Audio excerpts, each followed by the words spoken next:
Imagina uma vovó bochechuda, risonha, com os dentes até separadinho na frente, assim, aquelas bem fofinhas que a gente imagina que fazem sabe, um monte de doce, um monte de coisa gostosa pra gente, que na casa dela é, sabe, tipo um evento e na casa da vovó.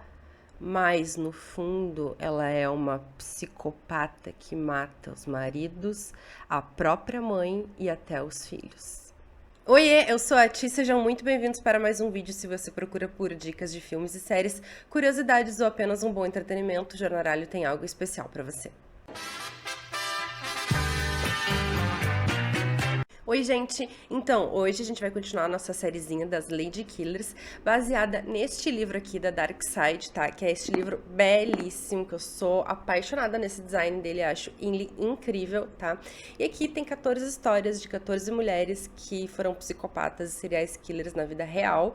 Muitas delas têm filmes ou alguma série que elas aparecem, e hoje eu vou contar a história do nosso segundo episódio, do segundo capítulo da Nanny Doss, a vovó risonha. Mas antes, pra gente começar o vídeo de boassa, já se inscreve no canal e deixa o teu like. Se tiver algumas sugestões de filmes ou séries que você queira que a gente faça review e resenha, deixa aqui nos comentários, tá? Então, bora pro vídeo. Nancy Hazel nasceu em 1905 e a família dela morava numa fazenda, onde os pais eram muito controladores, conservadores e religiosos. A Nanny era uma menina romântica que adorava romances, mas o seu pai era muito rigoroso e não deixava ela se arrumar e nem se maquiar. Ele ficava sempre super controlando até mesmo as roupas que ela usava. E ele proibia ela de ir em festas, de namorar, ele era super rigoroso mesmo. Quando tinha uns 15 anos mais ou menos, a Nanny, ela teve que largar a escola para ajudar na fazenda, porque eles estavam passando por um momento de extrema pobreza. Então ela passava o tempo todo na fazenda, sabe? E ela tinha que ficar ajudando os pais, junto com os irmãos dela, e era um tédio total. Ela queria sair com garotos, ela queria se divertir, sair para dançar com as amigas e tudo, e os pais dela não deixavam. Então um dia, chegou um homem na fazenda se oferecendo e pedindo trabalho. O nome dele era Charlie Briggs. Como a Nanny não tinha nenhum contato com nenhuma pessoa de fora da fazenda, ela começou a se aproximar do Charlie, jogar um charme, e ela era muito divertida, muito brincalhona, então com o tempo eles começaram a se entender, e ele achava ela super engraçada e tudo mais, e ele resolveu ter um relacionamento com ela. Pra surpresa de todo mundo, inclusive da Nanny, o pai dela deixou, ele abençoou o casamento e eles se casaram. A Nanny e o Charlie tiveram 5 filhos, mas 3 deles morreram de uma forma muito abrupta, repentinamente, sem explicações. Parece que a causa foram problemas estomacais. E com o passar do tempo, Charlie começou a não gostar muito das atitudes da Nanny, porque ela era meio agressiva, raivosa. Ela perdia a cabeça facilmente e ela costumava sumir por dias. E o pior ainda, ela não sumia sozinha, ela sumia com outros homens. Então, assim, de onde eu venho, isso tem outro nome? Ser corno ou não ser. Então, depois de um tempo, a Nanny começou a beber muito e fumar, porque ela estava muito infeliz no relacionamento. E na cabeça dela, a culpa daquilo era do Charlie. Então, com todo esse mau comportamento da Nanny e mais umas coisas muito estranhas que estavam acontecendo, que nem a morte das filhas, sabe, assim, do nada, que pareciam por problemas estomacais, o Charlie começou a desconfiar da Nanny, e com bons motivos. Então ele pegou a filha mais velha deles, a Malvina, entrou no carro e foi embora fugindo da Nanny, porque ele tinha medo de que ela envenenasse ele também. A Nanny ficou sozinha com um bebê recém-nascido. Inclusive, quando foi acontecer o divórcio deles, o Charlie disse que tinha muito medo dela e que não comia nem nada que ela preparasse. Então agora a Nanny divorciada, ela conseguiu pegar a filha de volta e com as 2 filhas ela se mudou para Flórida para procurar outro marido. E ela conseguiu, ela encontrou o Frank Harrelson. E eles começaram a flertar, se conhecer melhor. Eles trocavam cartas de amor e poemas e declarações e depois de um tempo se casaram. E logo que ela se mudou pra casa dele, ela já viu que ele não era uma das melhores pessoas, assim. Ele tinha uma ficha criminal bem extensa, ele bebia, ele era um pouco agressivo também. Mas apesar de tudo isso, eles ainda ficaram juntos por 16 anos. Em 1943, sua filha mais velha, Malvina, deu à luz ao seu primeiro filho. E em 1947, ela deu à luz ao seu segundo filho. Ela chegou até a Nanny quando estava grávida do segundo filho e pediu ajuda para a Nanny ajudar ela com o parto, né? E a Nanny foi e ajudou e ela estava no parto. Só que depois que a Malvina teve o bebê, ela começou a, tipo, entrar e sair de consciência, muito, talvez por causa dos remédios que ela tinha tomado e tudo mais. E ela, num desses apagões e acorda que ela teve a impressão de ver a mãe dela enfiando uma agulha na cabeça do bebê. E daí ela desmaiou de novo. Quando ela acordou, o marido veio e falou pra ela que o nenê tinha falecido por complicações no pós-parto. Só que assim, não faz sentido nenhum, né, gente? Porque não foi no parto, complicações no parto, o bebê já nasce morto, sabe? Não, ele nasceu bem e tudo e morreu depois. Então todo mundo suspeita que tenha sido a Nani que tenha matado o nenê.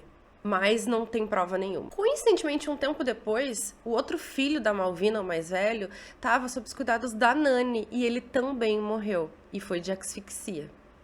E enquanto estava toda a família de luto, mal, triste, chorando, a Nani foi correndo buscar um seguro de vida que ela tinha feito pro neto uns meses antes. O valor era mais ou menos por volta de uns $500, o que era muito dinheiro na época. Então, nota-se aí que teve, né, alguma coisa muito estranha. Coincidência demais ela ter feito um seguro pro neto e o neto ter morrido uns meses depois, né?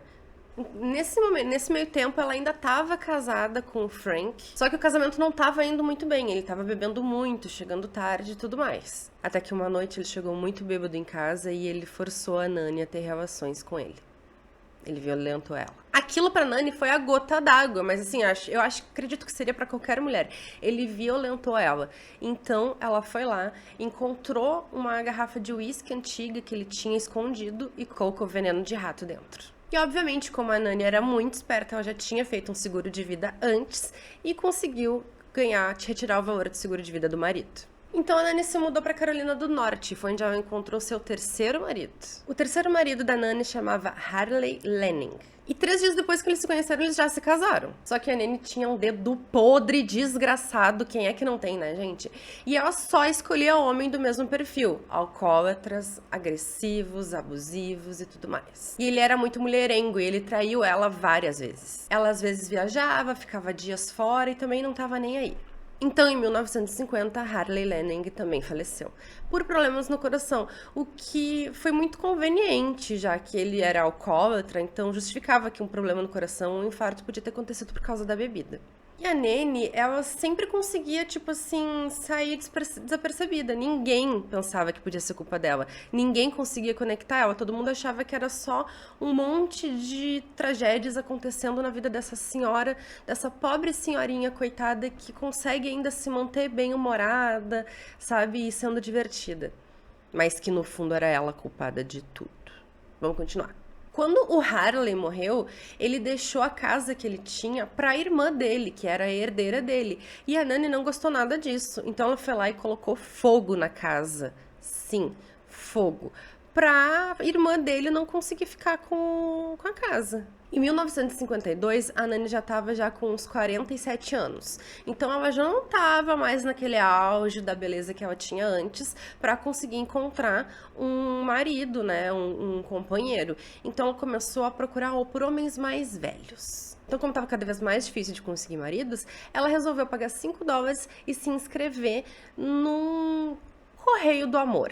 Gente, vou explicar pra vocês, tá? Esses correios românticos, correio do amor, era como se fosse o Tinder ou o aplicativo de relacionamento daquela época da Nani, né? Porque, tipo assim, eles não tinham tecnologia, então o único jeito de conhecerem pessoas era através de cartas. Então, eles tinham que anunciar isso numa revista ou num jornal pra conseguirem receber cartas de pretendentes. E foi isso que a Nani fez. E pelo valor de $5, ela se tornou membro de um clube de corações solitários, que se chamava Diamond Circle Club.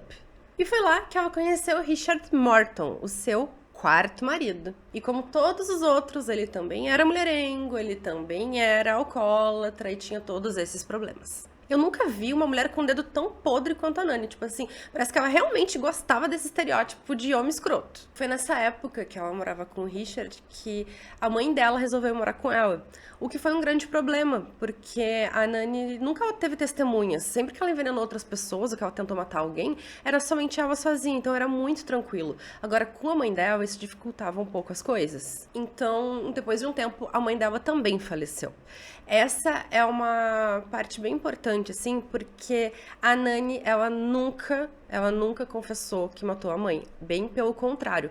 Ela sempre falava que ela se rastejaria no chão pela mãe dela, que ela faria qualquer coisa pela mãe dela, que ela jamais faria isso, que podiam desenterrar o corpo da mãe dela e fazer exames que não iam encontrar nada. Só que depois, mais pra frente, encontraram muito arsênico no corpo da mãe dela.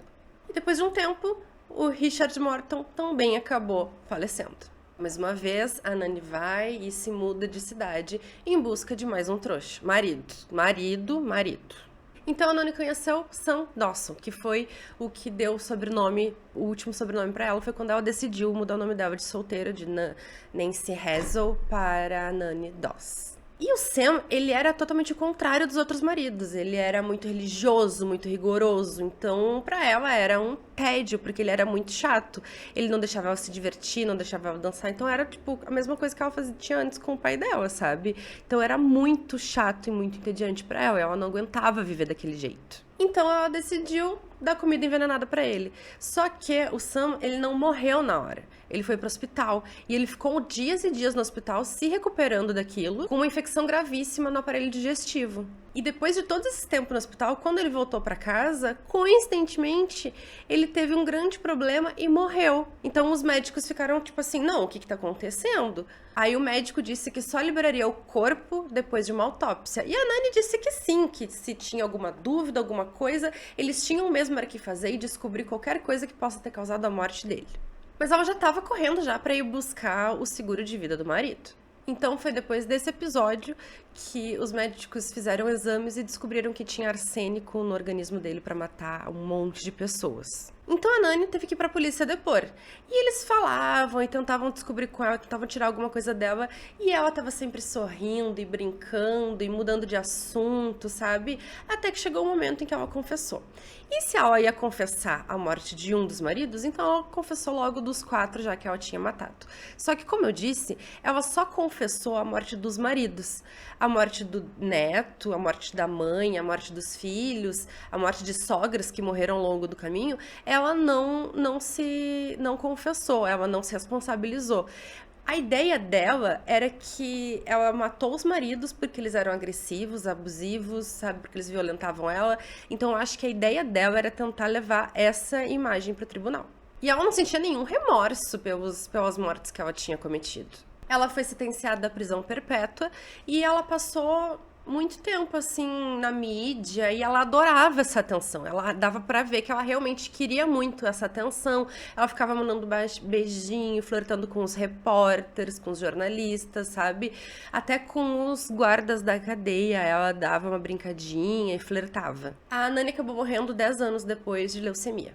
E essa história é muito bizarra, porque tipo assim, como todo mundo em volta da mulher tá morrendo e ninguém suspeita de nada. É porque ela era uma vozinha, com aquela carinha fofinha, sabe?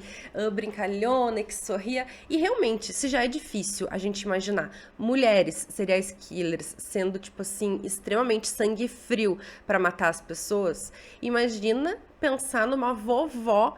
Tanto que o apelido dela era Vovó Sorriso, por causa que ela era sempre sorridente, simpática e se arrumava toda para falar com os jornalistas e para parar no tribunal e tudo mais.